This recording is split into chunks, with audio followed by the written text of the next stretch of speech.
This is the Weekend Tech Report, where we will go over last Friday's market action and we'll discuss what we may expect in the near future. Let's start things off with the equity sector. All the major market indexes got a boost on Friday. This, of course, as a result of speculation that Ben Bernanke left the door open for future monetary easing.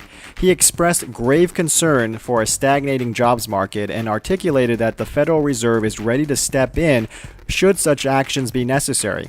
While it was not the immediate action item that many speculators were hoping for, it successfully makes the mid-September meeting of the Fed a tantalizing affair. After all, despite the speculative boost in the indexes, the numbers are only slightly above key thresholds. The equities need a sustained rally from here, or we can see some ugly things happen.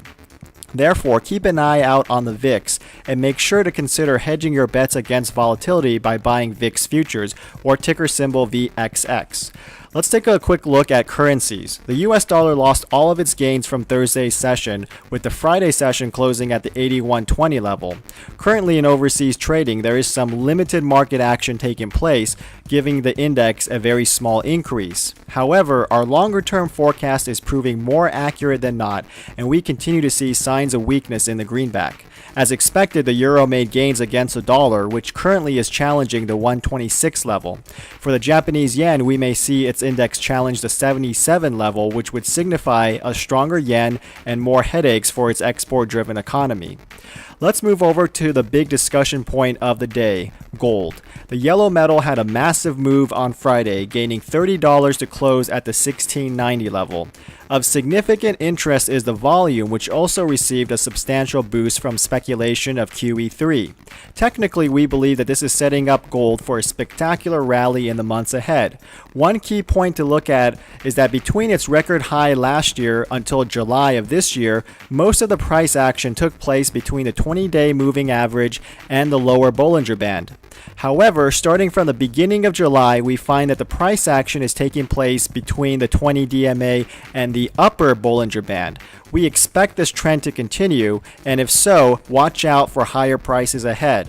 Moving over to silver, we see much of the same thing, a massive move upward that blew apart the $31 level, and it now sees 32 at its sights. A close at the 31.80 level made that inevitable.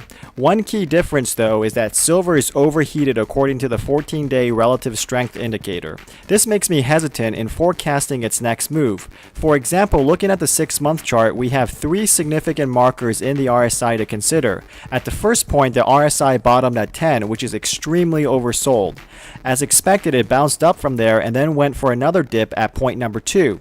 However, the second point closed at a higher level than the first point, and then a month later at point number 3, we see that the RSI closed up higher than its recent peak. This suggests that the closing price prior to the third point was in fact the bottom. This means that the rock bottom of the upcoming movement is at $26, but realistically the lowest we may see from here on out is perhaps $28. On the upside, I am looking for $40 by year's end, but you got to watch the current RSI level, which is over 80.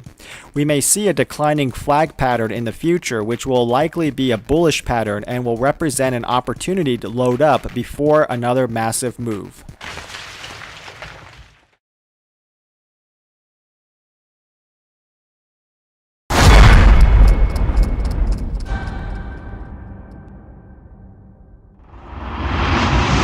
For more unconventional ideas, please visit crushthestreet.com.